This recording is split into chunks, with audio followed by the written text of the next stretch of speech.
My name is Robert Compton. I'm with the Sacramento L5 Society, and we're doing test motors using hydrogen peroxide and kerosene.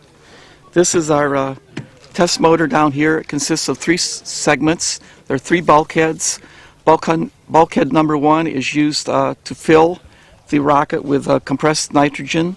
Bulkhead number two is used to hold the pressure regulator and fill the rocket with hydrogen peroxide and kerosene.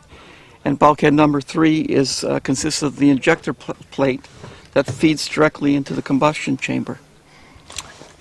And how long have you been working on this project? Oh, I've been working on it for a couple of years. There's a lot of machining work. The rocket is made out of aluminum and 304 stainless.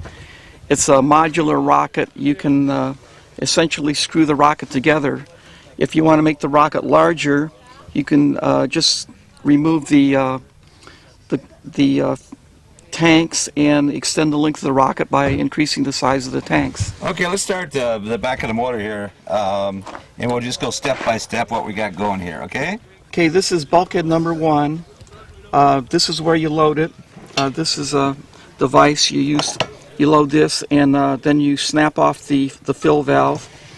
It has a pressure relief valve here on the side to relieve the pressure in the chamber in case the pressure in the chamber becomes too high. And then bulkhead number two is used to fill the two tanks here. The center tank, they're concentric tanks. The central tank is kerosene and the outer tank is hydrogen peroxide. And you also have a pressure regulator in here that reduces the chamber pressure, the pressure on the tank. The pressure on the kerosene and hydrogen peroxide from 1200 psi to 600 psi. Then the third bulkhead is the injector plate. I haven't drilled the holes yet here, but there will be 20 holes to allow the kerosene to go into the motor. These are for the hydrogen peroxide, and this also screws into the tanks here. And then this is the combustion chamber. And the innovative thing about the rocket is that it has a splash plate, but the splash plate is filled with a solid propellant called cast micrograin. And after you pressurize the rocket, the solid propellant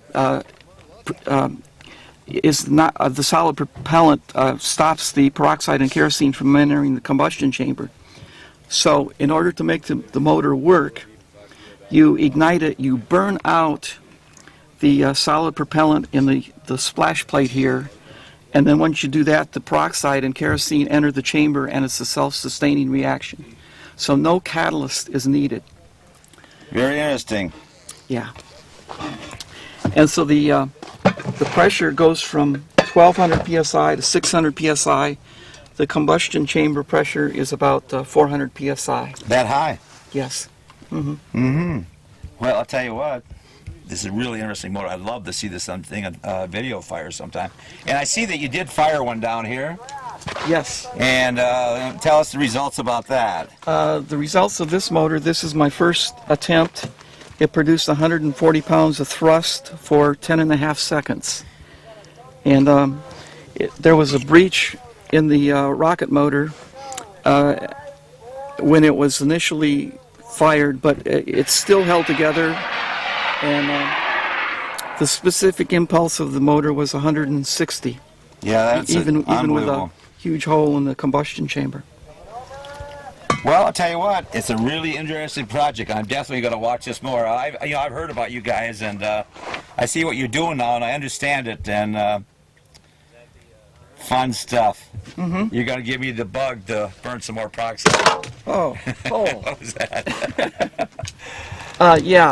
We'll probably, it's not quite machined out. We'll probably do a static test maybe this spring. All right, good luck. Yeah, okay.